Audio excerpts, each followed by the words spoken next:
ਜਿਵੇਂ ਕੋਈ ਮੋਟਰ ਗੱਡੀ ਵਾਹੀਕਲ ਵੀ ਹੁੰਦਾ ਹੈਗਾ, ਐਕਟਿਵਾ ਹੈ, ਆਪਾਂ ਕੁਝ ਸਮੇਂ ਬਾਅਦ 2-4 ਮਹੀਨੇ ਬਾਅਦ ਸਰਵਿਸ ਕਰਾਉਂਦੇ ਨੇ, ਕਰਾ ਕੇ ਉਹ ਠੀਕ ਹੋ ਜਾਂਦੀ ਹੈ। ਬਟ ਆਪਾਂ ਇੱਥੇ ਆਪਣੀ ਸਰੀਰ ਦੀ ਸਰਵਿਸ ਜਿਹੜਾ ਪਰਮਾਤਮਾ ਕਰ ਰਿਹਾ ਸੀ, ਆਪਾਂ ਉਹ ਸਾਰਾ ਬੰਦ ਕਰਤਾ। ਤਾਂ ਉਹ ਤਾਂ ਉਹ ਇਨਫਲੇਮੇਸ਼ਨ, ਮਤਲਬ ਉਹ ਸਰੀਰ ਜਿਹੜਾ ਹੈਗਾ ਕਿਤੇ ਨਾ ਕਿਤੇ ਅੰਦਰ ਘੁੱਟ ਰਿਹਾ, ਕਿ ਮਤਲਬ ਗੰਦਗੀ ਬਾਹਰ ਨਹੀਂ ਨਿਕਲ ਰਹੀ, ਤੇ ਬਿਮਾਰੀ ਜਿਹੜੀ ਹੈਗੀ ਸਰੀਰ ਦੇ ਅੰਦਰ ਚਿਪਕੀ ਪਈ ਹੋਈ ਹੈਗੀ। ਤਾਂ ਉਹਨੇ ਜਦੋਂ ਉਹ ਬਾਹਰ ਨਿਕਲ ਗਈ ਫਿਰ ਉਹਨੇ ਠੀਕ ਹੋਣਾ ਹੈਗਾ। ਮੇਲ ਜਿਤਨੇ ਹੈਗੇ, ਜੈਂਟਸ ਜਿਤਨੇ ਹੈਗੇ, ਉਹਨਾਂ ਨੂੰ ਇਨਫਰਟੀਲਿਟੀ ਦੀ ਪ੍ਰੋਬਲਮ ਆ ਰਹੀ ਹੈ, ਅੱਗੇ ਬੱਚੇ ਨਹੀਂ ਹੋ ਪਾ ਰਹੇ ਉਹਨਾਂ ਦੇ, ਕਿਉਂਕਿ ਨਮਕ ਉਹਦਾ ਇੱਕ ਮੇਨ ਪ੍ਰੋਮੀਨੈਂਟਿੰਗ ਕਾਰਨ ਹੈ ਕਿ ਜਿਤਨੇ ਵੀ ਉਹਨਾਂ ਦਾ ਸੀਮਨ ਹੈਗਾ ਉਹ ਵੀ ਉਸ ਕੁਆਲਿਟੀ ਦਾ ਨਹੀਂ ਹੈਗਾ, ਔਰ ਰਿਪਰੋਡਕਟਿਵ ਸਿਸਟਮ 'ਚ ਉਹਨਾਂ ਨੂੰ ਬਹੁਤ ਜ਼ਿਆਦਾ ਦਿੱਕਤ ਆ ਰਹੀ ਹੈ। ਤਾਂ ਹੀ ਅੱਜ ਕੱਲ੍ਹ IVF ਵਗੈਰਾ ਦੇ ਪ੍ਰੋਸੀਜਰਸ ਵਗੈਰਾ ਚੱਲ ਪਏ ਹੋਏ ਨੇ। ਕਈ ਵਾਰੀ ਲੰਬੇ ਸਮੇਂ ਤੱਕ ਉਹ ਸੂਜਨ ਬੜੀ ਰਹਿੰਦੀ ਹੈ, ਤੇ ਉਹਦੇ ਨਾਲ ਕੀ ਹੁੰਦਾ ਹੈਗਾ, ਉੱਥੇ ਇਨਫੈਕਸ਼ਨ ਹੋ ਜਾਂਦੀ ਹੈ। ਫਿਰ ਉਹ ਇਨਫੈਕਸ਼ਨ ਤੁਹਾਡੀਆਂ ਉਸ ਪਰਟੀਕੂਲਰ ਏਰੀਏ ਦੀਆਂ ਹੱਡੀਆਂ ਨੂੰ ਗਾਲਣਾ ਸ਼ੁਰੂ ਕਰ ਦਿੰਦੀ ਹੈ। ਔਰ ਕਈ ਵਾਰੀ ਜਿਹੜੀਆਂ ਲੇਟਰ ਸਾਰਿਆਂ ਤੋਂ ਲਾਸਟ ਸਟੇਜ 'ਚ ਕੀ ਹੁੰਦਾ ਹੈਗਾ, ਹੱਥਾਂ ਦੀਆਂ ਉਂਗਲੀਆਂ, ਪੈਰਾਂ ਦੀਆਂ ਉਂਗਲੀਆਂ ਬਿਲਕੁਲ ਟੇਢੀਆਂ ਹੋ ਜਾਂਦੀਆਂ ਨੇ, ਮੁੜਨਾ ਸ਼ੁਰੂ ਹੋ ਜਾਂਦੀਆਂ ਨੇ, ਔਰ ਇੱਦਾਂ ਜਦੋਂ ਟੱਚ ਕਰਕੇ ਦੇਖੀਏ ਤਾਂ ਇੱਦਾਂ ਲੱਗਦਾ ਕਿ ਹੱਡੀ ਤਾਂ ਹੁਣ ਹੈ ਹੀ ਨਹੀਂ। ਕਿ ਲਾਸਟ ਸਟੇਜ ਤੋਂ ਕਿਉਰ ਕਰਨਾ, ਲਾਸਟ ਸਟੇਜ ਤੋਂ ਜੇ ਬੰਦਾ ਮੰਨ ਕੇ ਤੁਹਾਡੇ ਕੋਈ ਪੇਸ਼ੈਂਟ ਆਉਂਦਾ, ਜੇ ਮੰਨ ਲਓ ਮੈਨੂੰ ਗਠੀਆ ਆ, ਮੈਂ ਲਾਸਟ ਸਟੇਜ ਦੇ ਵਿੱਚ ਆ, ਮੈਂ ਤੁਹਾਡੇ ਕੋਲ ਆਉਣਾ ਵੀ ਮੈਨੂੰ ਹੁਣ ਕਿਸ ਤਰੀਕੇ ਨਾਲ ਠੀਕ ਕਰ ਦਿੱਤਾ ਜਾਵੇ, ਦਰਸ਼ਕ ਵੇਖ ਰਹੇ ਹੋਣਗੇ, ਲਾਸਟ ਸਟੇਜ ਤੋਂ ਤੁਹਾਡੇ ਕੋਲੇ ਪੱਕਾ ਇਲਾਜ ਹੈਗਾ ਵੀ ਤੁਸੀਂ ਠੀਕ ਕਰ ਦੋ। ਚੀਨੀ 'ਚ ਮੈਨੂੰ ਤੁਸੀਂ ਦੱਸੋ, ਇੱਕ ਵੀ ਨਿਊਟ੍ਰੀਸ਼ਨ ਵੈਲਿਊ ਨਹੀਂ ਹੈਗੀ, ਉਲਟਾ ਉਹਦਾ ਨੁਕਸਾਨ ਇਤਨਾ ਹੈਗਾ ਕਿ ਤੁਸੀਂ 1 ਗ੍ਰਾਮ ਚੀਨੀ ਲੈ ਲਓ, ਉਹ ਬਲੱਡ 'ਚ ਮਿਕਸ ਹੋ ਜਾਏਗੀ, ਉਹਨੂੰ ਬਲੱਡ ਤੋਂ ਕੱਢਣ ਲਈ 6 ਮਹੀਨੇ ਲੱਗ ਜਾਂਦੇ ਨੇ, ਸਿਰਫ 1 ਗ੍ਰਾਮ ਚੀਨੀ ਦੀ ਮੈਂ ਗੱਲ ਕਰ ਰਹੀ ਹਾਂ। ਤੇ ਆਪਾਂ ਤਾਂ ਸਾਰਾ ਦਿਨ ਹੀ ਖੰਡ ਹੀ ਫੱਕਦੇ ਰਹਿੰਦੇ ਹੈਗੇ, ਚਾਹੇ ਉਹ ਚਾਹ 'ਚ ਪਾ ਲਈ, ਚਾਹੇ ਉਹ ਆਪਾਂ ਉੱਦਾਂ ਲੈ ਲਈ। ਦਰਸ਼ਕ ਵੀ ਵੇਖ ਰਹੇ ਹੋਣਗੇ, ਜਿਵੇਂ ਆਪਾਂ ਗੱਲਬਾਤ ਕੀਤੀ ਕਿ ਘਰੇਲੂ ਨੁਸਖੇ ਹਰ ਇੱਕ ਬੰਦਾ ਭਾਲਦਾ ਵੀ ਭਾਈ ਯਾਰ ਮੈਨੂੰ ਬਹੁਤੀ ਦੂਰ ਨਾ ਜਾਣਾ ਪਵੇ, ਘਰ ਦੀ ਰਸੋਈ ਤੱਕ ਹੀ ਜਾਵਾਂ ਮੈਂ, ਉੱਥੇ ਮੈਨੂੰ ਇਲਾਜ ਮਿਲ ਜੇ। ਆਪਣੀ ਘਰ ਦੀ ਰਸੋਈ ਦੇ ਵਿੱਚ ਹੈ ਇਸ ਚੀਜ਼ ਦਾ ਇਲਾਜ? ਬਿਲਕੁਲ, ਇਸ ਚੀਜ਼ ਦਾ ਬਹੁਤ ਵਧੀਆ ਇਲਾਜ ਹੈਗਾ। ਤੁਸੀਂ ਜ਼ਿਆਦਾ ਕੁਝ ਨਹੀਂ ਕਰਨਾ, ਜਦੋਂ ਤੁਹਾਨੂੰ ਭੁੱਖ ਲੱਗੇਗੀ।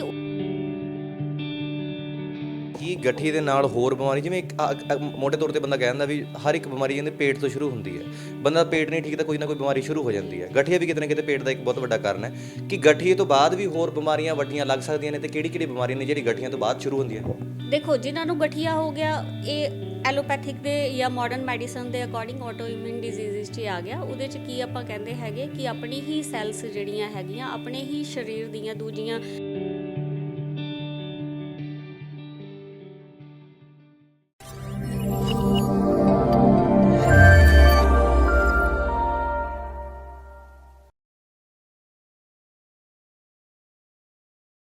ਸਤਿ ਸ਼੍ਰੀ ਅਕਾਲ ਜੀ ਸਾਰਿਆਂ ਨੂੰ, ਮੈਂ ਗੁਰਪ੍ਰੀਤ ਸਿੰਘ ਬੱਲ ਪੰਜਾਬ ਨਿਊਜ਼ ਦੇਖ ਰਹੇ ਹਾਂ, ਤੁਹਾਡਾ ਸਵਾਗਤ ਕਰਦਾ। ਉਮੀਦ ਕਰਦਾ ਦੋਸਤੋ ਤੁਸੀਂ ਠੀਕ ਠਾਕ ਹੋਵੋਗੇ, ਆਪਣਾ ਤੇ ਆਪਣੇ ਪਰਿਵਾਰ ਦਾ ਧਿਆਨ ਰੱਖ ਰਹੇ ਹੋਵੋਗੇ।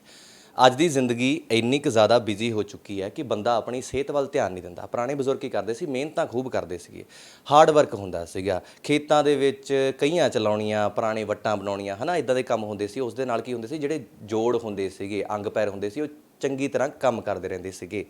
ਹੁਣ ਅੱਜ ਕੀ ਹੋ ਗਿਆ, ਅੱਜ ਬਿਲਕੁਲ ਪੁੱਠਾ ਜ਼ਮਾਨਾ ਹੋ ਗਿਆ। ਬੰਦਾ ਭੇਡ ਚਾਲ ਦੇ ਵਿੱਚ ਲੱਗਿਆ ਹੋਇਆ, ਕਿਤੇ ਨਾ ਕਿਤੇ ਮਾਡਰਨ ਟੈਕਨੋਲੋਜੀ ਹੈ ਅਪਣਾ ਰਿਹਾ ਹੈ, ਅਪਣਾਉਂਦਾ ਜਾ ਰਿਹਾ ਹੈ, ਪਰ ਉਸ ਭੀੜ ਦੇ ਵਿੱਚ ਕਿਤੇ ਨਾ ਕਿਤੇ ਜਿਹੜੀ ਸਿਹਤ ਵਾਲੀ ਟ੍ਰੇਨ ਹੈ ਨਾ, ਉਸ ਤੋਂ ਕਿਤੇ ਗੁਣਾ ਪਿੱਛੇ ਛੁੱਟ ਗਿਆ। ਅੱਜ ਜਿਵੇਂ ਮੈਂ ਪੁਰਾਣੇ ਬਜ਼ੁਰਗ ਹਮੇਸ਼ਾ ਕਹਿੰਦੇ ਹੁੰਦੇ ਨੇ ਵੀ ਖਾਧੀਆਂ ਖੁਰਾਕਾਂ ਕੰਮ ਆਉਣੀਆਂ, ਕਹਿੰਦੇ ਨੇ ਸਿਆਣੇ ਗੱਲਾਂ ਸੱਚੀਆਂ, ਖਾਧੀਆਂ ਖੁਰਾਕਾਂ ਕੰਮ ਆਉਣੀਆਂ, ਪਰ ਉਹ ਖੁਰਾਕਾਂ ਅੱਜ ਕੰਮ ਆ ਨਹੀਂ ਰਹੀਆਂ। ਉਹ ਕਿਉਂ? ਬਹੁਤ ਵੱਡੇ ਕਾਰਨ ਨੇ। ਇੱਕ ਹੋਰ ਚੀਜ਼ਾਂ ਨੇ। ਅੱਜ ਪਿੰਡਾਂ ਦੇ ਵਿੱਚ ਜਾ ਕੇ ਕਿਸੇ ਵੀ ਬੀਬੀ ਨਾਲ ਗੱਲ ਕਰ ਲਓ ਨਾ, ਇੱਕ ਗੱਲ ਆਮ ਤੌਰ 'ਤੇ ਕਹਿੰਦੀ ਹੈ, ਹਾਏ ਮੇਰੇ ਗੋਡੇ, ਹਾਏ ਮੇਰੇ ਮੋਢੇ। ਉਹ ਜੁਆਇੰਟਸ ਨੂੰ ਲੈ ਕੇ ਕਿਤੇ ਨਾ ਕਿਤੇ ਇੰਨੇ ਕੁ ਪਰੇਸ਼ਾਨ ਨੇ। ਕੋਈ ਬੀਬੀ ਕਹਿੰਦੀ ਹੈ ਵੀ ਭਾਈ ਮੈਨੂੰ ਤਾਂ ਚਾਅ ਚੜਿਆ ਪਿਆ ਮੇਰੇ ਪੁੱਤ ਦਾ ਵਿਆਹ, ਪਰ ਮੇਰੇ ਗੋਡੇ ਰਹਿ ਗਏ, ਵੀ ਮੈਂ ਹੁਣ ਨੱਚਾਂ ਕਿਵੇਂ। ਇਹੋ ਜਿਹੇ ਕਾਰਨ ਨੇ। ਵੈਸੇ ਹਾਸੇ ਵਾਲੀਆਂ ਗੱਲਾਂ ਨੇ, ਪਰ ਇਹ ਹਾਸੇ ਵਾਲੀ ਗੱਲਾਂ ਕਿਤੇ ਨਾ ਕਿਤੇ ਬਹੁਤ ਵੱਡਾ ਕਾਰਨ ਬਣ ਜਾਂਦੀਆਂ ਨੇ ਨਾਮੋਸ਼ੀ ਦਾ। ਅੱਜ ਮੈਂ ਤੁਹਾਨੂੰ ਇਸ ਚੀਜ਼ ਦਾ ਪੱਕਾ ਇਲਾਜ ਲੈ ਕੇ ਆਇਆ। ਪੱਕਾ ਇਲਾਜ ਕਿਸ ਦਾ? ਗਠੀਏ ਦਾ। ਇੱਕ ਐਸੀ ਪ੍ਰੋਬਲਮ ਹੈ, ਮੈਂ ਕਹਿ ਸਕਦਾ ਵੀ ਹਰ ਇੱਕ ਘਰ ਦੇ ਵਿੱਚ ਕਿਤੇ ਨਾ ਕਿਤੇ ਅੱਜ ਕੱਲ੍ਹ ਦੇ ਟਾਈਮ ਦੇ ਵਿੱਚ ਪਾਈ ਜਾਣ ਲੱਗੀ ਹੈ। 100 ਦੇ ਵਿੱਚੋਂ ਕੋਈ ਇੱਕ ਅੱਧਾ ਗਿਣਵਾਂ ਬੰਦਾ ਹੋਊਗਾ ਜਿਸ ਨੂੰ ਇਸ ਬਿਮਾਰੀ ਨੇ ਨਹੀਂ ਘੇਰਿਆ ਹੋਊਗਾ, ਜਾਂ ਜਿਸ ਦੇ ਘਰ ਦੇ ਵਿੱਚ ਇਹ ਬਿਮਾਰੀ ਨਾ ਐਂਟਰ ਕੀਤੀ ਹੋਵੇ। ਇਸ ਦੇ ਇਲਾਜ ਐਲੋਪੈਥੀ ਦੇ ਵਿੱਚ ਲੋਕ ਖਾ ਕੈਪਸੂਲ ਖਾ ਦਵਾਈਆਂ ਥੱਕ ਚੁੱਕੇ ਨੇ, ਪਰ ਫਿਰ ਵੀ ਐਡਾ ਮੋਟਾ ਚੌੜਾ ਬਿੱਲ ਬਣ ਜਾਂਦਾ ਹੈ, ਪਰ ਉਸ ਦੇ ਬਾਵਜੂਦ ਵੀ ਫਾਇਦਾ ਕੀ ਹੁੰਦਾ? ਕੁਛ ਨਹੀਂ। ਅੱਜ ਇੱਕ ਪੱਕਾ ਇਲਾਜ ਲੈ ਕੇ ਮੈਂ ਲੁਧਿਆਣੇ ਦੀ ਧਰਤੀ ਦੇ ਵਿੱਚ ਆਇਆ ਆ। ਮੇਰੇ ਨਾਲ ਡਾਕਟਰ ਸ਼ਾਰਦਾ ਮੈਮ ਹੋਣਗੇ। ਉਹਨਾਂ ਦਾ ਹਰ ਇੱਕ ਜਿਹੜਾ ਮੈਂ ਦੱਸ ਦੇਵਾਂ ਕਿ ਜਿਹੜਾ ਆ ਗੱਲਾਂ ਗੌਰ ਕਰਿਓ, ਦੇਸੀ ਨੁਸਖੇ ਦੱਸਾਂਗੇ। ਕੰਟੈਕਟ ਨੰਬਰ ਮੈਨੂੰ ਅਕਸਰ ਕਮੈਂਟਸ ਆਉਂਦੇ ਨੇ, ਮੇਰੇ ਪਰਸਨਲ ਦੇ ਵਿੱਚ ਵੀ ਮੈਸੇਜ ਆਈ ਜਾਂਦੇ ਹੁੰਦੇ ਨੇ ਵੀ ਭਾਈ ਸਾਨੂੰ ਐਡਰੈਸ ਦੱਸਿਆ ਜਾਵੇ, ਕੰਟੈਕਟ ਦਿੱਤਾ ਜਾਵੇ। ਵੀ ਐਂਕਰ ਬੋਲੀ ਤਾਂ ਜਾਂਦਾ ਕੰਟੈਕਟ ਤੇ ਐਡਰੈਸ ਦੇ ਕੇ ਨਹੀਂ ਜਾਂਦਾ। ਇਸ ਵੀਡੀਓ ਨੂੰ ਐਂਡ ਤੱਕ ਦੇਖਿਓ, ਐਂਡ ਦੇ ਵਿੱਚ ਹਰ ਇੱਕ ਡਿਟੇਲ ਜਿਹੜੀ ਆ ਮੈਂ ਦੇ ਕੇ ਜਾਊਂਗਾ, ਕਿਸ ਤਰੀਕੇ ਦੇ ਨਾਲ ਗਠੀਆ ਹੁੰਦਾ ਆ, ਕਿਉਂ ਹੁੰਦਾ, ਕਿਹਨੂੰ ਕਿਹਨੂੰ ਹੋ ਸਕਦਾ ਆ, ਕਿਹੜੇ ਕਿਹੜੇ ਪਰਹੇਜ਼ ਨੇ ਕਰਨੇ ਜ਼ਰੂਰੀ ਨੇ ਤੇ ਕਿਵੇਂ ਠੀਕ ਕੀਤਾ ਜਾਵੇ। ਮੇਰੇ ਨਾਲ ਮੈਮ ਨੇ। ਮੈਮ ਸਤਿ ਸ਼੍ਰੀ ਅਕਾਲ, ਠੀਕ ਠਾਕ ਹੋ? ਹਾਂਜੀ, ਸਤਿ ਸ਼੍ਰੀ ਅਕਾਲ ਜੀ। ਬਹੁਤ ਸਿਹਤ ਕਿਵੇਂ ਹੈ? ਬਹੁਤ ਵਧੀਆ, ਤੁਸੀਂ ਦੱਸੋ? ਹਾਂਜੀ ਹਾਂਜੀ। ਬਹੁਤ ਵਧੀਆ। ਅੱਛਾ ਮੈਮ, ਸ਼ੁਰੂਆਤ ਕਰਦੇ ਹਾਂ। ਜਿਵੇਂ ਆਮ ਤੌਰ ਤੇ ਵੇਖਿਆ ਜਾਵੇ ਗਠੀਆ ਕਹਿ ਦਿੰਦੇ ਨੇ ਪੰਜਾਬੀ ਦੇ ਵਿੱਚ ਆਪਾਂ, ਜੇ ਬਿਲਕੁਲ ਸਰਲ ਭਾਸ਼ਾ ਦੇ ਵਿੱਚ, ਬਿਲਕੁਲ ਦੇਸੀ ਭਾਸ਼ਾ ਦੇ ਵਿੱਚ ਸਮਝਣਾ ਹੋਵੇ ਤਾਂ ਗਠੀਆ ਕਿਹਾ ਕਿਹਨੂੰ ਜਾਂਦਾ ਹੈ? ਜੀ, ਆਪਾਂ ਗੱਲ ਕਰ ਰਹੇ ਹਾਂ ਅੱਜ ਗਠੀਏ ਦੇ ਬਾਰੇ 'ਚ। ਜਿਵੇਂ ਤੁਸੀਂ ਕਿਹਾ ਕਿ ਕਾਫੀ ਲੋਕਾਂ ਨੂੰ ਇਹ ਚੀਜ਼ ਸਮਝ ਨਹੀਂ ਆਉਂਦੀ, ਉਹਨਾਂ ਨੂੰ ਸਮਝ ਨਹੀਂ ਆਉਂਦਾ ਕਿ ਗਠੀਆ ਹੈ ਜਾਂ ਕੀ ਹੈ, ਤਾਂ ਇਹਨੂੰ ਆਮ ਭਾਸ਼ਾ 'ਚ ਆਪਾਂ ਜੋੜਾਂ ਦੀ ਬਿਮਾਰੀ ਕਹਿ ਦਿੰਦੇ ਨੇ। ਜੋੜਾਂ 'ਚ ਕੀ ਹੁੰਦਾ ਹੈਗਾ, ਇਨਫਲਾਮੇਸ਼ਨ, ਸੋਜਿਸ ਦਾ ਆਣਾ ਸ਼ੁਰੂ ਹੋ ਜਾਂਦਾ ਹੈ। ਤੁਹਾਡੇ ਜਿਹੜੇ ਛੋਟੇ ਜੋੜ ਹੈਗੇ, ਸਪੈਸ਼ਲੀ ਦੋਨਾਂ ਹੱਥਾਂ ਦੀਆਂ ਉਂਗਲੀਆਂ ਦੇ ਜੋੜ ਵੀ ਹੋ ਸਕਦੇ ਨੇ, ਇਹ ਆਪਣੇ ਗੁੱਟ ਵੀ ਹੋ ਸਕਦੇ ਨੇ, ਕੋਹਨੀਆਂ ਵੀ ਹੋ ਸਕਦੀਆਂ ਨੇ, ਜਾਂ ਮੋਢੇ ਹੋ ਸਕਦੇ ਨੇ। ਜ਼ਿਆਦਾਤਰ ਇਹ ਬਿਮਾਰੀ ਛੋਟੇ ਜੋੜਾਂ ਨੂੰ ਹੀ ਜਕੜਦੀ ਹੈਗੀ, ਗਠੀਏ ਦੀ ਜਿਹੜੀ ਬਿਮਾਰੀ ਹੈਗੀ। ਇਹਦੇ 'ਚ ਸੂਜਨ ਆ ਜਾਂਦੀ ਹੈਗੀ, ਉਂਗਲੀਆਂ ਆਕੜ ਜਾਂਦੀਆਂ ਨੇ, ਕਈ ਵਾਰੀ ਟੇਢੀਆਂ ਹੋਣਾ ਸ਼ੁਰੂ ਹੋ ਜਾਂਦੀਆਂ ਨੇ, ਕਈ ਵਾਰੀ ਬਹੁਤ ਜ਼ਿਆਦਾ ਲਾਲਗੀ ਆ ਜਾਂਦੀ ਹੈਗੀ, ਔਰ ਤੁਹਾਨੂੰ ਇਦਾਂ ਲੱਗੇਗਾ ਜਿਵੇਂ ਤੁਸੀਂ ਟੱਚ ਕਰੋਗੇ ਕਿ ਅੰਦਰ ਪਾਣੀ ਭਰ ਗਿਆ। ਤੇ ਇਸ ਬਿਮਾਰੀ ਨੂੰ ਆਪਾਂ ਗਠੀਆ ਬਾਤ ਕਹਿ ਦਿੰਦੇ ਨੇ ਜ਼ਿਆਦਾਤਰ। ਤੇ ਇਹਦਾ ਕੋਈ ਮਤਲਬ ਕਿ ਜਿਵੇਂ ਪਹਿਲਾਂ ਕਦੇ ਸੁਣੀ ਨਹੀਂ ਸੀ ਬਿਮਾਰੀ, ਇਹ ਮੈਂ ਨਹੀਂ ਕਦੇ ਸੁਣੀ ਸੀ, ਕਿਉਂਕਿ ਇਹ ਹਾਲੇ 10-15 ਸਾਲ ਹੀ ਹੋਏ ਨੇ। ਇਸ ਟਾਈਮ ਪੀਰੀਅਡ ਦੇ ਵਿੱਚ ਹੀ ਕਿਤੇ ਨਾ ਕਿਤੇ ਬਿਮਾਰੀ ਆਈ ਹੈ। ਕਾਰਨ ਕੀ ਹੈ? ਕਿਉਂਕਿ ਅਕਸਰ ਬੰਦਾ ਕਹਿੰਦਾ ਵੀ ਭਾਈ ਬਿਮਾਰੀ ਹੋ ਗਈ, ਬਿਮਾਰੀ ਠੀਕ ਤਾਂ ਕਰ ਲੈਂਦੇ ਨੇ ਪਰ ਜੜ ਤੇ ਕੋਈ ਫਰਕ, ਕੋਈ ਅਸਰ ਨਹੀਂ ਹੁੰਦਾ। ਯਾਨੀ ਕਿ ਉਹਦਾ ਜਿਹੜਾ ਮੇਨ ਕਾਜ਼ ਕੀ ਹੈ, ਰੂਟਸ ਕੀ ਨੇ, ਉਹ ਕੋਈ ਨਹੀਂ ਫੜਦਾ। ਇਹਦਾ ਕਾਰਨ ਕੀ ਹੈ? ਦੇਖੋ, ਜੇ ਮੈਂ ਆਯੁਰਵੇਦ ਦੀ ਭਾਸ਼ਾ ਦੇ ਅਨੁਸਾਰ ਤੁਹਾਨੂੰ ਦੱਸਾਂ ਤਾਂ ਇਸ ਬਿਮਾਰੀ ਦਾ ਜਿਹੜਾ ਕਾਰਨ ਹੈਗਾ, ਜਿਹੜਾ ਵੀ ਆਪਾਂ ਅੱਜ ਕੱਲ੍ਹ ਖਾਣ ਪਾਨ ਆਪਣਾ ਹੋ ਗਿਆ ਹੈਗਾ, ਉਹਦਾ ਜਿਹੜਾ ਜਦੋਂ ਆਪਾਂ ਖਾਣਾ ਖਾ ਲੈਂਦੇ ਨੇ ਔਰ ਉਹ ਪੂਰੀ ਤਰ੍ਹਾਂ ਤੇ ਪਚਦਾ ਨਹੀਂ ਹੈਗਾ, ਜਿਹੜਾ ਉਹਦਾ ਅਨਡਾਈਜੈਸਟਡ ਪਾਰਟੀਕਲਸ ਹੁੰਦੇ ਹੈਗੇ, ਜਿਵੇਂ ਖਾਣਾ ਬਚ ਗਿਆ, ਜਿਹੜਾ ਪਚਿਆ ਨਹੀਂ ਹੈਗਾ, ਟੌਕਸਿਨਸ ਬਣ ਗਏ, ਜ਼ਹਿਰ ਬਣ ਗਿਆ ਬਾਡੀ ਦੇ ਅੰਦਰ, ਔਰ ਪੂਰੀ ਤਰ੍ਹਾਂ ਨਿਕਲ ਨਹੀਂ ਪਾਇਆ। ਨਿਕਲਣੇ ਦੇ ਰਾਸਤੇ ਬਹੁਤ ਸਾਰੇ ਹੁੰਦੇ ਨੇ, ਜਿਵੇਂ ਸਟੂਲ ਦੇ ਥਰੂ ਨਿਕਲ ਜਾਂਦਾ ਹੈਗਾ, ਆਪਾਂ ਯੂਰਿਨ ਜਾਂਦੇ ਨੇ ਉਹਦੇ ਥਰੂ ਨਿਕਲਦਾ ਹੈ, ਜਾਂ ਆਪਾਂ ਨੂੰ ਪਸੀਨਾ ਆਉਂਦਾ ਹੈ ਤਾਂ ਉਹ ਚੀਜ਼ਾਂ ਜਿਹੜੀਆਂ ਹੈਗੀਆਂ ਨਿਕਲਦੀਆਂ ਨੇ। ਬਾਡੀ ਨੇ ਆਪਣੇ ਕੁਝ ਸਿਸਟਮ ਬਣਾਏ ਨੇ ਜਿਹਦੇ ਕਰਕੇ ਜਿਹੜੀ ਗੰਦਗੀ ਸਰੀਰ ਦੇ ਵਿੱਚ ਬਚ ਗਈ ਤਾਂ ਉਹ ਜਾਂ ਤਾਂ ਯੂਰਿਨ ਦੇ ਥਰੂ ਨਿਕਲੇਗੀ ਜਾਂ ਪਸੀਨੇ ਦੇ ਥਰੂ ਨਿਕਲੇਗੀ। ਤੇ ਅੱਜ ਕੱਲ੍ਹ ਪੇਸ਼ੈਂਟਸ ਨੂੰ ਜ਼ਿਆਦਾ ਅਵਧਾਰਨਾ ਕੀ ਹੈ ਕਿ ਉਹਨਾਂ ਨੂੰ ਜਦੋਂ ਲੂਜ਼ ਮੋਸ਼ਨ ਲੱਗਦੇ ਨੇ, 2 ਕਿ ਲੂਜ਼ ਮੋਸ਼ਨ ਲੱਗ ਜਾਣ ਤਾਂ ਉਹ ਉਹਨੂੰ ਬੰਦ ਕਰਨ ਦੀ ਦਵਾਈ ਖਾ ਲੈਂਦੇ ਨੇ। ਉਹਨਾਂ ਨੂੰ ਲੱਗਦਾ ਕਿ ਮੈਨੂੰ ਇਨਫੈਕਸ਼ਨ ਹੋ ਗਈ। ਯੂਰਿਨ ਉਹਨਾਂ ਨੂੰ ਜ਼ਿਆਦਾ ਆਉਣਾ ਸ਼ੁਰੂ ਹੋ ਜਾਏ ਤਾਂ ਉਹ ਫਟ ਜਾ ਕੇ ਐਂਟੀਬਾਇਓਟਿਕਸ ਲੈ ਲੈਂਦੇ ਨੇ ਕਿ ਆਪਾਂ ਨੂੰ ਯੂਰਿਨ ਜ਼ਿਆਦਾ ਆ ਰਿਹਾ, ਮੈਂ ਬਾਰ-ਬਾਰ ਵਾਸ਼ਰੂਮ ਨਹੀਂ ਜਾ ਸਕਦਾ। ਤੇ ਪਸੀਨਾ ਤਾਂ ਕਿਸੇ ਨੂੰ ਅੱਜ ਕੱਲ੍ਹ ਆਉਂਦਾ ਹੀ ਨਹੀਂ ਹੈਗਾ, ਸਾਰੇ ਏਸੀ ਦੇ ਨੀਚੇ ਰਹਿੰਦੇ ਹੈਗੇ। ਤੇ ਫਿਰ ਬਾਡੀ ਆਪਣੇ ਆਪ ਨੂੰ ਡੀਟੌਕਸੀਫਾਈ ਕਿਵੇਂ ਕਰੇਗੀ? ਤੁਸੀਂ ਆਪ ਸਮਝੋ ਇਸ ਚੀਜ਼ ਨੂੰ ਕਿ ਆਪਾਂ ਜਿਵੇਂ ਕੋਈ ਮੋਟਰ ਗੱਡੀ ਵਾਹੀਕਲ ਵੀ ਹੁੰਦਾ ਹੈਗਾ, ਐਕਟਿਵਾ ਹੈ, ਆਪਾਂ ਕੁਝ ਸਮੇਂ ਬਾਅਦ 2-4 ਮਹੀਨੇ ਬਾਅਦ ਸਰਵਿਸ ਕਰਾਉਂਦੇ ਨੇ, ਕਰਾ ਕੇ ਉਹ ਠੀਕ ਹੋ ਜਾਂਦੀ ਹੈ। ਬਟ ਆਪਾਂ ਇੱਥੇ ਆਪਣੀ ਸਰੀਰ ਦੀ ਸਰਵਿਸ ਜਿਹੜਾ ਪਰਮਾਤਮਾ ਕਰ ਰਿਹਾ ਸੀ, ਆਪਾਂ ਉਹ ਸਾਰਾ ਬੰਦ ਕਰਤਾ। ਤਾਂ ਉਹ ਇਨਫਲਾਮੇਸ਼ਨ, ਮਤਲਬ ਉਹ ਸਰੀਰ ਜਿਹੜਾ ਹੈਗਾ ਕਿਤੇ ਨਾ ਕਿਤੇ ਅੰਦਰ ਘੁੱਟ ਰਿਹਾ ਕਿ ਮਤਲਬ ਗੰਦਗੀ ਬਾਹਰ ਨਹੀਂ ਨਿਕਲ ਰਹੀ, ਤੇ ਬਿਮਾਰੀ ਜਿਹੜੀ ਹੈਗੀ ਸਰੀਰ ਦੇ ਅੰਦਰ ਚਿਪਕੀ ਪਈ ਹੋਈ ਹੈਗੀ, ਤਾਂ ਉਹਨੇ ਜਦੋਂ ਉਹ ਬਾਹਰ ਨਿਕਲ ਗਈ ਫਿਰ ਉਹਨੇ ਠੀਕ ਹੋਣਾ ਹੈਗਾ। ਹੁਣ ਜੋ ਗਠੀਏ 'ਚ ਕੀ ਹੁੰਦਾ ਹੈਗਾ, ਇਹ ਬਹੁਤ ਹੌਲੇ ਬਿਮਾਰੀ ਵੱਧਦੀ ਹੈ, ਇੱਕਦਮ ਨਹੀਂ ਹੁੰਦਾ ਕਿ ਹਾਂ ਅੱਜ ਹੀ ਗਠੀਆ ਹੋ ਗਿਆ, ਅੱਜ ਹੀ ਪਤਾ ਚੱਲਿਆ, ਇੱਦਾਂ ਨਹੀਂ ਹੁੰਦਾ ਹੈਗਾ। ਜਦੋਂ ਸਰੀਰ ਦੇ ਵਿੱਚ ਇਹ ਜਿਹੜਾ ਫੂਡ ਪਾਰਟੀਕਲਸ ਅਨਡਾਈਜੈਸਟਡ, ਆਮ ਕਹਿ ਦਿੰਦੇ ਨੇ, ਆਮ ਬਾਤ ਕਹਿੰਦੇ ਨੇ ਆਪਾਂ ਆਯੁਰਵੇਦ ਦੀ ਇਸ ਚੀਜ਼ ਨੂੰ, ਇਹ ਖੂਨ ਦੇ ਰਾਹੀਂ ਟਰੈਵਲ ਕਰਦੇ ਨੇ ਸਾਰੇ ਸਰੀਰ 'ਚ, ਤੇ ਇਹਨਾਂ ਨੂੰ ਜਗ੍ਹਾ ਮਿਲਦੀ ਹੈਗੀ ਆਪਣੇ ਛੋਟਿਆਂ ਜੋੜਾਂ ਦੇ ਵਿੱਚ। ਛੋਟੇ ਜੋੜ ਕਿਉਂਕਿ ਅੰਦਰੋਂ ਖਾਲੀ ਹੁੰਦੇ ਹੈਗੇ, ਉਹਦੇ 'ਚ ਸਪੇਸ ਹੁੰਦੀ ਹੈਗੀ, ਤੇ ਉਹ ਉੱਥੇ ਉਹਦੇ ਚਿਪਕ ਜਾਂਦੇ ਹੈਗੇ। ਫਿਰ ਉਹ ਚਿਪਕਦੇ ਕੀ ਹੁੰਦਾ ਹੈਗਾ, ਹੌਲੇ ਨਸਾਂ ਨਾੜੀਆਂ ਜਿਹੜੀਆਂ ਹੈਗੀਆਂ, ਖੂਨ ਜਿਹੜੀਆਂ ਲੈ ਕਰ ਜਾਂਦੀਆਂ ਹੈਗੀਆਂ ਅੱਗੇ ਨੂੰ, ਤੇ ਉਹ ਉਹਨਾਂ ਨੂੰ ਬਲੌਕ ਹੋ ਜਾਂਦੀਆਂ ਹੈਗੀਆਂ। ਉਸ ਕਰਕੇ ਉੱਥੇ ਬਾਰ-ਬਾਰ ਖੂਨ ਦਾ ਪ੍ਰੈਸ਼ਰ ਪਈ ਜਾਂਦਾ ਹੈਗਾ, ਉੱਥੇ ਸੋਜਨ ਆਉਣਾ ਸ਼ੁਰੂ ਹੋ ਜਾਂਦੀ ਹੈ। ਫਿਰ ਉਹ ਸੋਜਨ ਜਿਹੜੀ ਹੈਗੀ ਉਹ ਦਰਦ ਕਰਨਾ ਸ਼ੁਰੂ ਕਰਦੀ ਹੈ।